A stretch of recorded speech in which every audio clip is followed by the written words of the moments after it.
Imagine you are a 17-year-old girl. You just dropped out of high school to take care of your little boy that you're having. Now it's 5 years later and that little boy is going to kindergarten and you want to be able to better his life as well as your own. Do you have any options to do that? As a matter of fact, you do. You can go to community college, you can go to junior college, and you can even take classes right in your living room. Now let's go back to 1636 when Harvard College opened. This was not a remote possibility, especially not as an impoverished woman or even a woman, even an impoverished male. You had to be the most elite white man to be able to have the opportunity of gaining an education. Obviously, our education system has shifted greatly over the years, but is that actually a good thing? Is it good that everyone has the opportunity to go to college, or is it actually hurting our society? We're going to start by talking about the shift that's occurred, and we're going to start with something very near and dear to our hearts, Penn State University.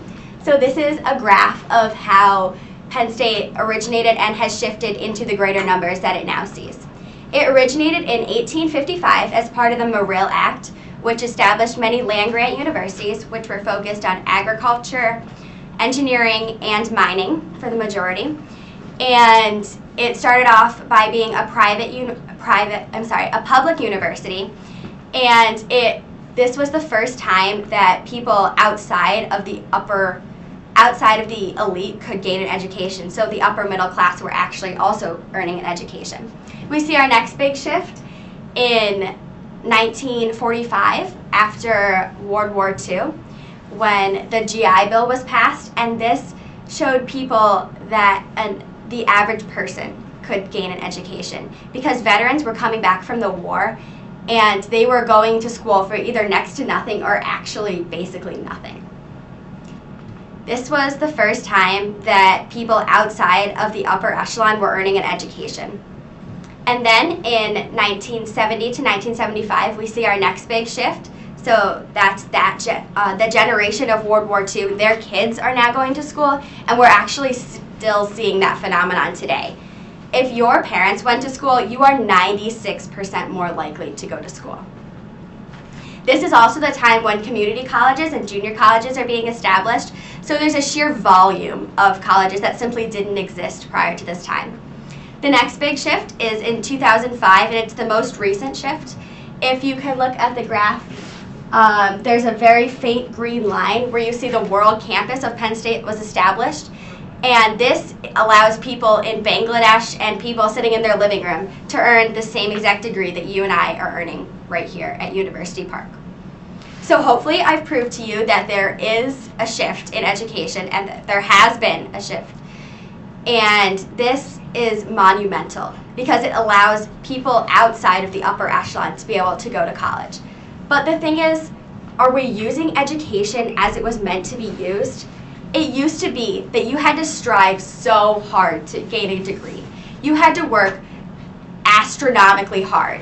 Honestly, now we just believe that we can go to college. If you don't know what you're going to do in high school, that's okay. You can go to college. You have 4 more years to figure it out. We almost use college as a scapegoat. We think that it guarantees our success. We think that we personally don't have to work hard because we have this degree to fall back upon. The thing is, college does not guarantee success. It is still your hard work and determination that gets you to where you are.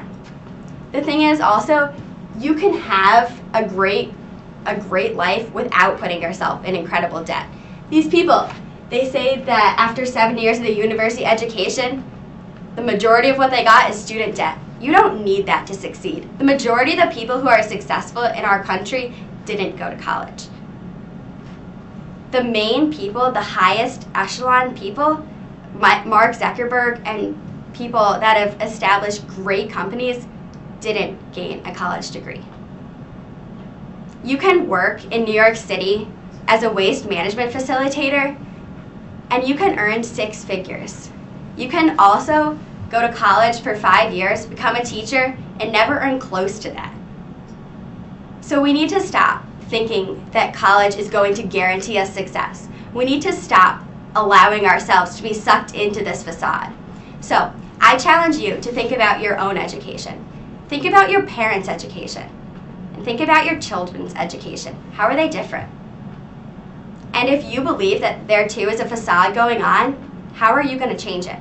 What are you going to do to stop being in a facade? Thank you. Thank you.